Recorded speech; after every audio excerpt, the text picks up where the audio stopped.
Dear children, good morning.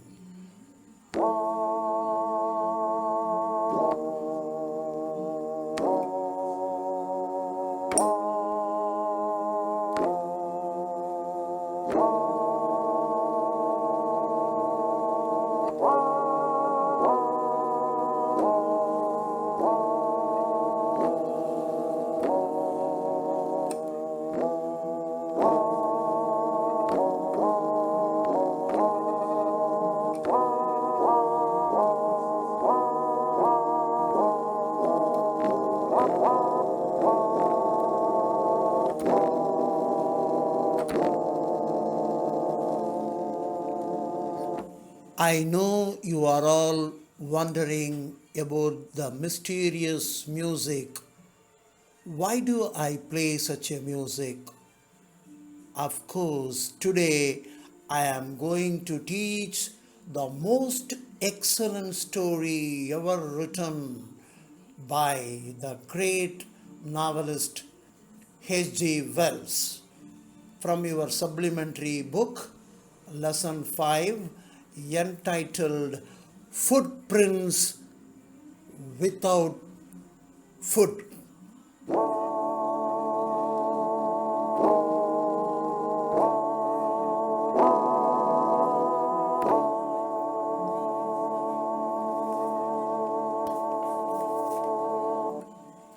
Yes, so in a rectangle box it is given, can a man become invisible? This is the story of a scientist who discovers how to make himself invisible. Does he use or misuse his discovery or his power? Let us see. See, the story starts in an abrupt manner. The two boys started in surprise at the fresh, muddy imprints of a pair of bare feet. The two young boys saw the footprint on the floor. What was a barefooted man doing on the steps of a house in the middle of London? And they were searching, where was the man? As they gazed, looking surprisingly with wonder, a remarkable sight met their eyes. Their eyes saw an unbelievable scene. A fresh footmark appeared from nowhere. They could not see any human being, but the footmarks appeared on the floor. Further footprints followed, one after another, descending the steps and progressing down the street. The boys were wondering and followed, fascinated, attracted, allured, until the muddy impressions became fainter and fainter and at last disappeared altogether. This was mysterious thing. The explanation of the mystery was really simple enough. The bewildered boys had been following a scientist who had just discovered how to make the human body transparent. Griffin, the name of the scientist is Griffin. The scientist had carried out experiment after experiment to prove that the human body could become invisible. Finally, he swallowed certain rare drugs he invented and took the rare drugs, and his body became as transparent sheet of glass, though it also remained as solid as glass. It was a wonderful scientific invention or discovery. Brilliant scientist though he was, Griffin was rather a lawless person. He was somewhat greedy. His landlord disliked him and tried to eject him. Actually, his landlord disliked the scientist. He wanted to push him out of the house. In revenge, Griffin set fire to the house. To get away without being seen, he had to remove his clothes Thus it was that he became a homeless wanderer without clothes, without money, of course without body now, and quite invisible, until he happened to step in some mud and left footprints as he walked. That is what the boys happened to see. He escaped easily enough from the boys who followed his footprints in London. But his adventures were by no means over. He had chosen a bad time of the year to wander about London without clothes. Why, it was mid-winter. The air was bitterly cold and he could not do without clothes. Instead of walking about the streets, he decided to slip into a big London store for warmth. He wanted to get warm. It was very, very chill weather. Closing time arrived, and as soon as the doors were shut, Griffin was able to give himself the pleasure of clothing and feeding himself without regard to expense. He need not worry about the expense because all the shop workers closed the shutter and went out. Now, as he was invisible, he went in and he could enjoy the dressing and food materials. He broke open boxes and wrappers and fitted himself out with warm clothes. Soon, with shoes, an overcoat, and a wide-brimmed hat, he took all the dresses. A fully dressed and visible person now. People could see the coat, pant, shirt, shoes, hat, but the face was not there. After wearing all the dress, he became a fully dressed and a visible person. In the kitchen of the restaurant, he found cold meat and coffee, and he followed up the meal with the sweets and wine taken from the grocery store.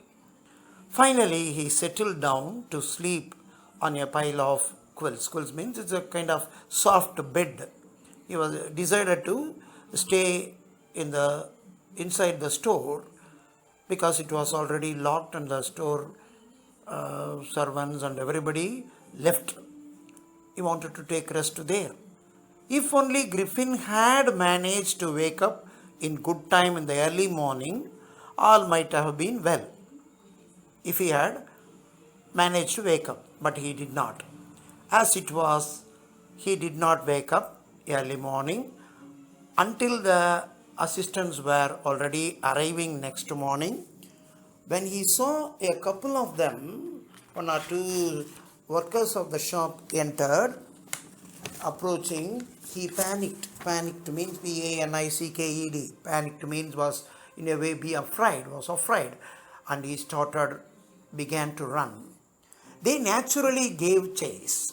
They saw pant, shirt, and of course face was not there. They all followed him, chased him. In the end, he was able to escape only by quickly taking off means removing his newly found clothes. So once more he found himself invisible but naked in the chill January air. But they could not see the body of the scientist.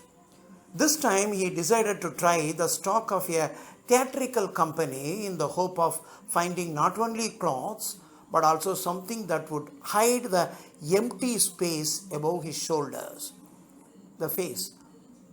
He wanted something from the theatrical company where it was maybe a shop where all the drama materials, dress, hat, mush, everything, beard, everything would be available.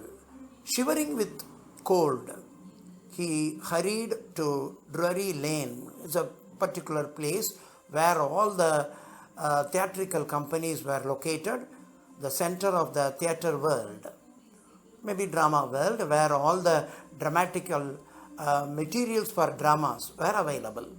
He soon found a suitable shop. He made his way invisible upstairs and came out a little later wearing bandages around his forehead, dark glasses, false nose, big bushy side whiskers and a large hat. The face he covered with the bandage cloth, and he wore the black dark glasses. That would be looking like a face. If it is possible, I would show the picture below the teaching. To escape without being seen, he callously attacked the shopkeeper. Callously means somewhat heartlessly, in a cruel manner, attacked the shopkeeper from behind, after which he robbed him of all the money he could find. So the scientist started making use of his power for stealing money. He was using the power in wrong way. Eager to get away from crowded London, he took a train to the village of Iping. It's a village where he booked 2 rooms at the local inn. He decided to go to a village where he could enjoy the loneliness. He wanted to escape from the crowd. The arrival of a stranger at an inn in winter was in any case an unusual event.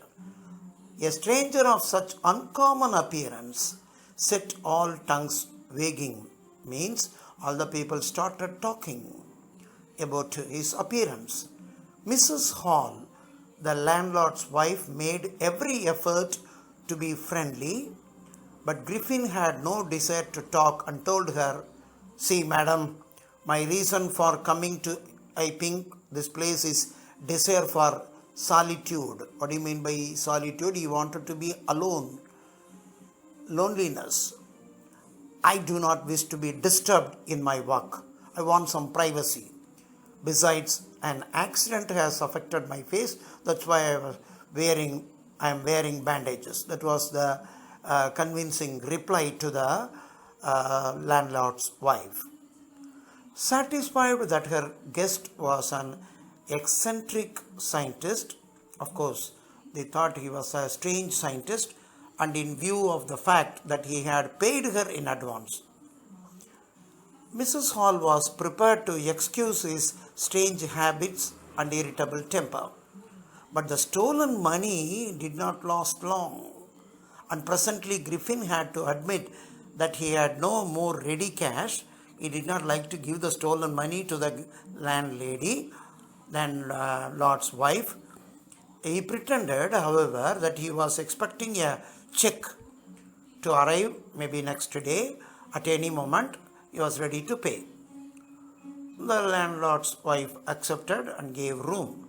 Shortly afterwards, a curious episode occurred. What is that episode? Some incident.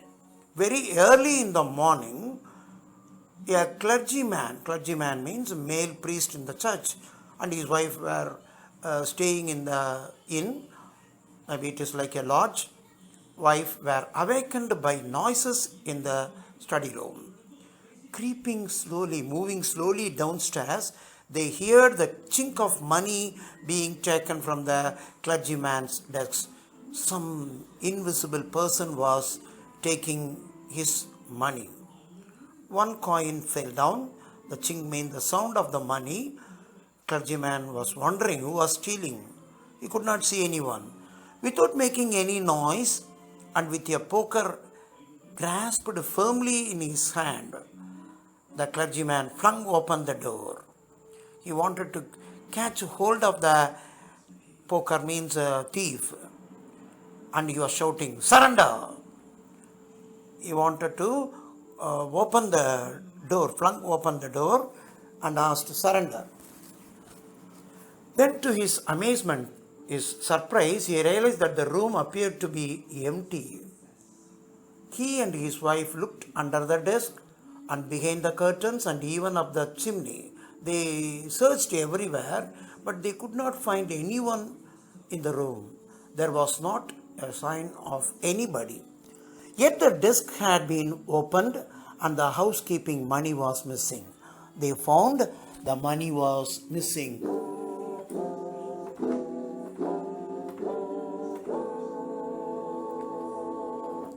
Extraordinary affair, the clergyman kept saying for the rest of the day.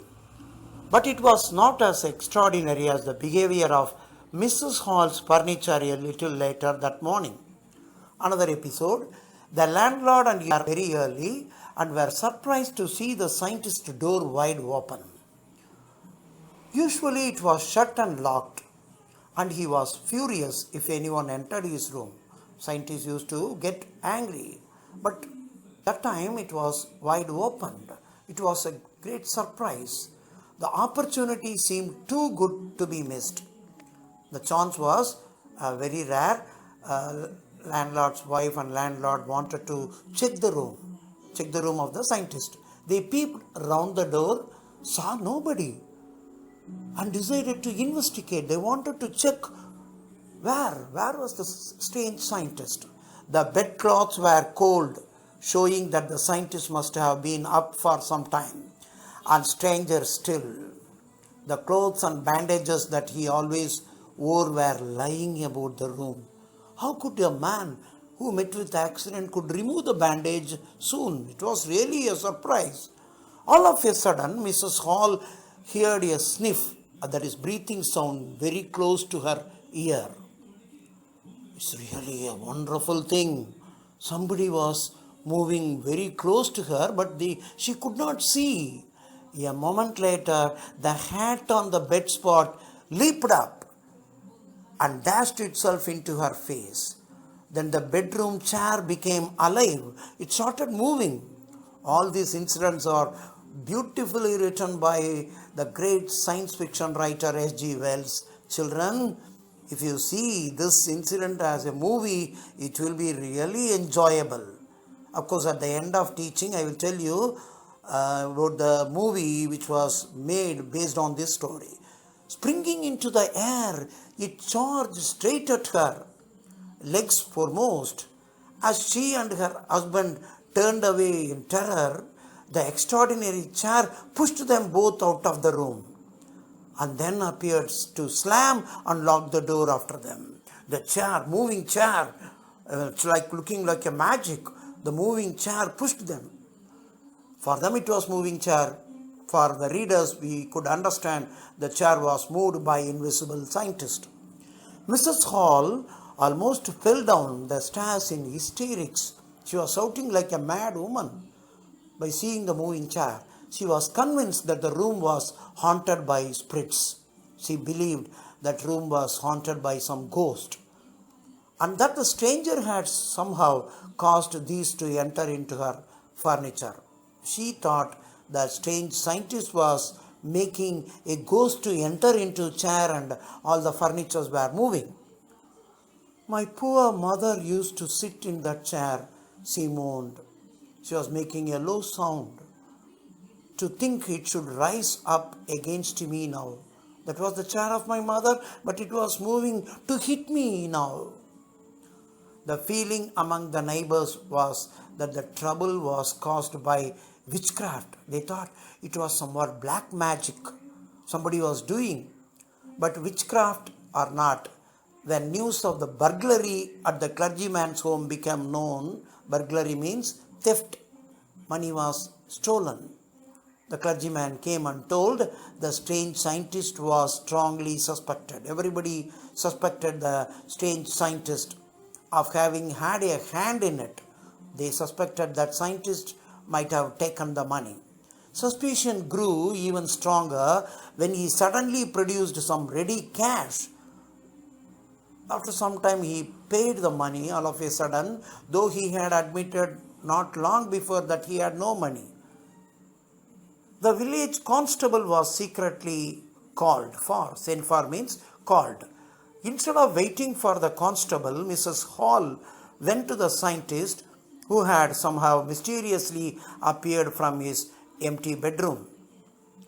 I want to know what you have been doing to my chair upstairs, she demanded. She started talking to the strange scientist. And I want to know, mister, how it is you came out of an empty room and how you entered a locked room. These are all really unbelievable, she was asking the scientist. The scientist was always quick-tempered, short-tempered, Now he became very furious by the questions. You don't understand, lady, who or what I am, he shouted. Very well, I will show you. You wanted to know who I am? He shouted. You wanted to know? I will show you now. But you will be really going to be afraid. Suddenly, he threw off bandages. He removed the bandages once again. Whiskers, that is, whiskers mean thick hair beside the ears, both ears, spectacles, and even nose. He removed everything. It took him only a minute to do this. The horrified people, the people who were all seeing that, were afraid in the bar, found themselves staring at the headless man. Now, a coat, pant, shirt were standing. There was no head. Mr. Jaffers, the constable, now arrived and was quite surprised to see all this, quite surprised to find that he had to arrest him, was not easily prevented from doing duty. If a magistrate, judge, warrant means arresting order, ordered a person's arrest. He must arrest the person, then that person had to be arrested. With or without, he said.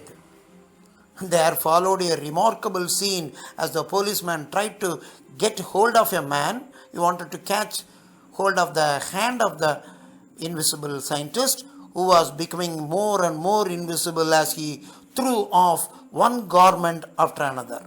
Now he started removing one dress after another dress. Finally, a shirt flew into the air. He removed the shirt also, and the constable found himself struggling with someone he could not see at all. Everybody was standing with open mouth with a surprise. Some people tried to help him, but found themselves hit by blows that seemed to come from nowhere. They are somewhat hit in a cheek or at the back, the blows, but they don't know who is hitting them. In the end, Jaffers was knocked unconscious. Jaffers was attacked and knocked unconscious. He fainted as he made a last attempt to hold on to the unseen scientist. There were nervous, excited cries of, hold him, some mysterious man, invisible man, all started shouting. But this was easier said than done. It was not easy. Saying is easy, doing is very difficult. That is what the meaning. This was easier said than done. Nobody could catch or arrest him. Griffin, the scientist, had shaken himself free, and no one knew where to lay hands on him. In that way, the invisible man disappeared from that crowd and escaped from the place. Written by the great science fiction writer H.G. Wells. He wrote so many excellent science fiction. One is Time Mission. It is beautiful. Another science fiction written by him.